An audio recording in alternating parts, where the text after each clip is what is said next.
जेनाखि गंडगल जानाय रबिबार बेलासिनि जि घटना बे घटनाया डुमरू बाजार आइफवालि ब्रिजनि खाथियाव जोंनि पार्टीनि मानसिफोरा जिरायबाय थानायाव 150 जनसो मानसिया फैनानै सिखा रुवाफोर लानानै एटेक खालामफैदों। बेबायदि अयनाय हिसाबै आरो सासे गथ' जाया जोंनि फिसा बेखौ माने एखेबारे हाथुराजों खर'आव देदों। जुदि बियो हस्पिटालाव जुदि मोनफैयामोनब्ला बिनि जिउआ बे संसारनिफ्राय गोमालांगौमोन। बेबायदि इलेक्शन गेलेनो गोसो गेलेदो सान्थियै आरो बिटिआर सुक्तिखौ बिथांमोना बुंबाय थादों, क्लेम खालामदों जे बिराद जोंनि बिटिसिआव बिटिआरआव सान्थि जाबाय। दिनै सान्थि रक्षक मानसिफ्रानो आरो बेबायदि जुदि असान्थि खालामोब्ला बेखौ मा मिन खालामनो? गोजोनखौ जों हास्थायो। जोंनि जायगाया बेकवार्ड, जोंनि जायगाया गोरिबैनो दं। सान्थियै इलेक्शन गेलेबाय थानाय समाव, केम्पेन खालामबाय थानाय समाव हठात बेबायदि गाग्लोबनाया निश्चय माने जोंनि जायगायाव उनाव गाज्रिसिन बियो देरहालांब्लाबो, फेरेंगा बसुमतारिया देरहालांब्लाबो बियो जेब्लानाखि आरोबाव पावार मोनहैगोन होनब्ला गाज्रिसिन रायजोनि थाखाय एफेक्ट जागोन। जायफ्रा नाम होजाबाय बिसोरो एरेस्ट जाजोबगोन, बेखौनो एसपिआ आंखौ बुंहरबाय थादों। दायो आरो प्रसासना नागिरबाय थादों सानै हमजेनबायनो, फेरेंगानि बिजामादै आरो सासेखौ हमबाय, आं मिन्थिया बियो मा नाम। खाथिथारसै बेबायदि समावबो गोबां रायजो राजाफ्रा नोंथांनि न'आव फैनानै गोसो जानानैनो बिपिएफआव जइन जाफैगासिनो, मा फोरमायगोन बेखौ? जोंखौ मोजां मोनो, हाग्रामा सारखौ मोजां मोनो आरो आंखौबो मोजां मोनो।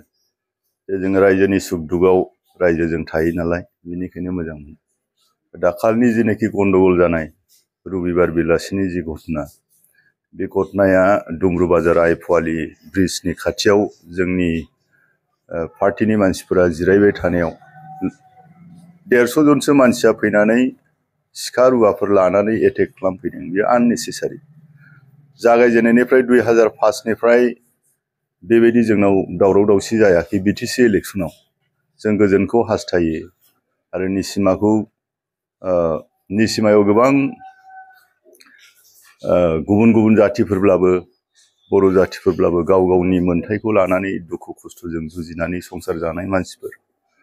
गोजोनखौ जों हास्थायो। जोंनि जायगाया बेकवार्ड, जोंनि जायगाया गोरिबैनो दं।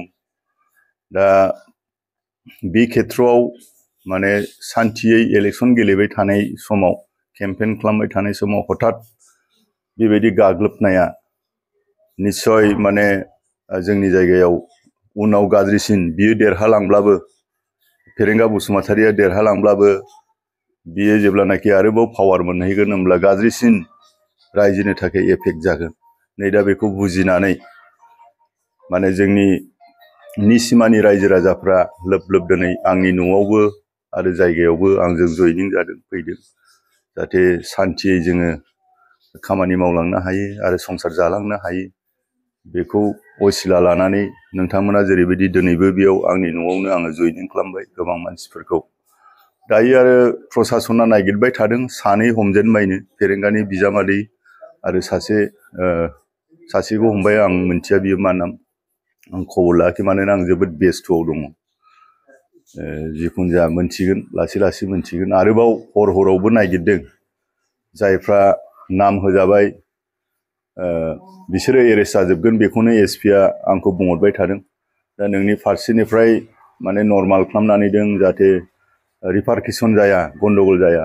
आरो बेखौनो आङो प्रथम हरावनो जैदिन गंडगल जादों लोगो लोगोनो आङो कन्ट्रल खालामदों, जोंनि मानसिफोरखौ खावलायदों। जोंनि मानसिफोरनावबोथ' रागा दङना, बेबायदि अयनाय हिसाबै आरो सासे गथ' जाया जोंनि फिसा बेखौ माने एखेबारे हाथुराजों खर'आव देदों। थै रना रनि ओरैबायदि आधा घन्टासो जुदि बियो हस्पिटालाव जुदि मोनफैयामोनब्ला बिनि जिउआ बे संसारनिफ्राय गोमालांगौमोन। बेबायदि मानो खालामनांगौ? मा दस मावदों? इलेक्शन गेलेनो गोसो गेलेदो सान्थियै आरो बिटिआर सुक्तिखौ बिथांमोना बुंबाय थादों, क्लेम खालामदों जे बिराद जोंनि बिटिसिआव बिटिआरआव सान्थि जाबाय। दिनै सान्थि रक्षक मानसिफ्रानो आरो बेबायदि जुदि असान्थि खालामोब्ला बेखौ मा मिन खालामनो? धुमखि दावा खालामनानै आंनि जिनोखि देरहाखानाय समस्ति, बे देरहाखानाय समस्तियाव बिसोरो धुमखि दावा खालामनानै पाब्लिकफोरखौ गिहोनानै बिसोरो भट आदाय खालामनो नागिरदों। खिन्थु दानि जोंनि एफा गोबाव 40-50 बोसोर आन्दलनजों फैनाय जोंनि सुबुंफ्रा दान्दिसे बिदि हरखाब सोरबा जौ फाग्लाफोर सोरबा एखेबारे प्रि प्लान खालामनानै निर्देश होनायजों खामानि मावग्राफोरनि उत्तेजना खालामनाय बेखौहाय जोंनि रायजो राजाफ्रा दा गिनायाव गैला आरो गिला आरो बे समा गोदोमोन गोदोनो गोबां दावहा जादों दावहा जानाय समाव बुख्रेब जादों नाख्रेब जादों गोबां थैलांबाय जिउ गोमाबाय नासयजाबाय दासो बे इलेक्सन समाव जायफ्रा सान्थि सान्थि होनबाय थायो बिसोरो असान्थि खालामनायखौ जोंनि मानसिफ्रा जेबो गिया दा आं आरो खावलायबावदों जे जिहेतु जोङो देरहाखाबाय इसोर हिसाबै बिसोरो सुथा नायगिरबाय थागोन बिदिनो बेनिखायनो गासै आंनि भटार आरो आंनि वार्कारफोरखौ आं खावलायदों जोङो प्रसासनजों थानानै